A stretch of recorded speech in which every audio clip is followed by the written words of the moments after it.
Moving on. Krishna నీళ్లు తరలించుకుపోతుంటే ప్రభుత్వం మొద్దు నిద్రపోతోందా? తెలంగాణలో నీళ్ల కష్టాలకు కారణం గత బీఆర్ఎస్ ప్రభుత్వమా? రేవంత్ పట్టించుకోకపోవడంతోనే చంద్రబాబు నీళ్లు తరలించేస్తున్నారా? జగన్తో కుమ్మక్కై కేసీఆర్ కృష్ణా జలాల దోపిడీకి సహకరించారా?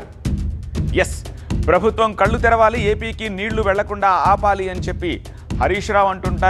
కృష్ణా జలాలపై కేంద్రానికి ఫిర్యాదు చేసిన త్వరలో ఏపీపై ఆంక్షలుంటాయని చెప్పేసి కాంగ్రెస్ చెప్తున్న పరిస్థితి కనిపిస్తోంది. నాగార్జున సాగర్ సిఆర్పీఎఫ్ కంట్రోల్లో ఎలా పెడతారని చెప్పేసి హరీష్ రావు క్వశ్చన్ చేస్తున్నారు. అయితే నాగార్జున సాగర్ని కేంద్రానికి అప్పగించింది మీ బీఆర్ఎస్ఏ అంటోంది కాంగ్రెస్ పార్టీ.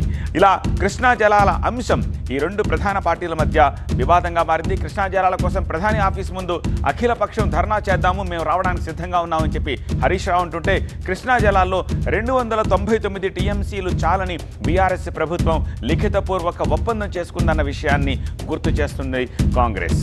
ఓఎస్ఎస్ ఫర్టిలిటీలో సైన్స్ ఇంకా ఓఎస్ఎస్ హెల్ప్ తో ఎందరి కలలు నిజమయ్యాయి. In the good hands of science. Mummy daddy అవ్వాలంటే ఓఎస్ఎస్ కి కాల్ చేయండి. ఏపీ కృష్ణా నీళ్లు తరలించకపోతుంటే కాంగ్రెస్ ముద్దు నిద్రలో ఉంది అంటున్నారు హరీష్ రావు. సీఎం రేవంత్ రెడ్డి పట్టించుకోకపోవడంతోనే చంద్రబాబు నీళ్లు తరలిస్తున్నారని, ప్రభుత్వం ఇప్పటికైనా కళ్ళు తెరచి ఏపీకి నీళ్లు వెళ్లకుండా ఆపాలని మాజీ మంత్రి హరీష్ రావు చేసిన వ్యాఖ్యలకు తెలంగాణ నీటిపారుదల శాఖ మంత్రి ఉత్తమ్ కుమార్ రెడ్డి ఇలా కౌంటర్ ఇచ్చారు. తక్షణమే సాగర్ కుడి కాల్వకు నీళ్ల విడుదల ఆపాలి. ముచ్చెమరి నుంచి నీటిలను ఇంకా తోడుతున్నారు, దాన్ని వెంటనే ఆపాలి. పోతిరెడ్డిపాడు ద్వారా ఇంకా నీళ్లు తరలిస్తున్నారు, దాన్ని వెంటనే ఆపాలి.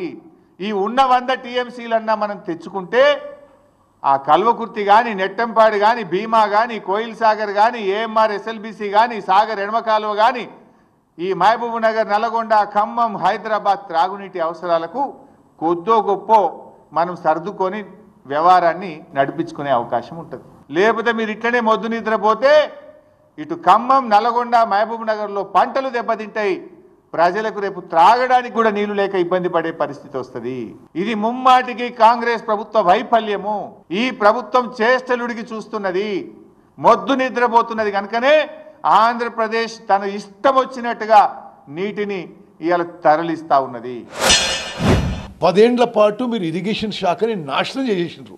వాళ్ళు చేసిన కాన్స్పిరసీ వల్ల శ్రీశైలం బ్యాక్ వాటర్స్ నుంచి పోతిరెడ్డిపాడు ఆ రెగ్యులేటర్ కెపాసిటీ 44,000 నుంచి 85,000 క్యూసెక్లు పెంచడం, రాయలసీమ లిఫ్ట్ ఇరిగేషన్ నిర్మాణానికి వాళ్ళే కోఆపరేట్ చేసినారు. అపెక్స్ కౌన్సిల్ మీటింగ్ ఉంటే అది పోస్ట్పోన్ చేయించుకొని వాళ్ళు ప్రాసెస్ ముందుకు పోయే విధంగా చూసింది గత ప్రభుత్వంలో ఉన్న పెద్ద మనుషులు. అదేవిధంగా ముచ్చుమరిలో కెపాసిటీ పెరిగింది ఎప్పుడు? టీఆర్ఎస్ ఇక్కడ గవర్నమెంట్ ఉన్నప్పుడు. అన్ని విధాలుగా కృష్ణా నదీ జలాల్లో తెలంగాణకి అన్యాయం చేయడానికి కారణం నాటి బీఆర్ఎస్ ప్రభుత్వం, బీఆర్ఎస్ పార్టీ.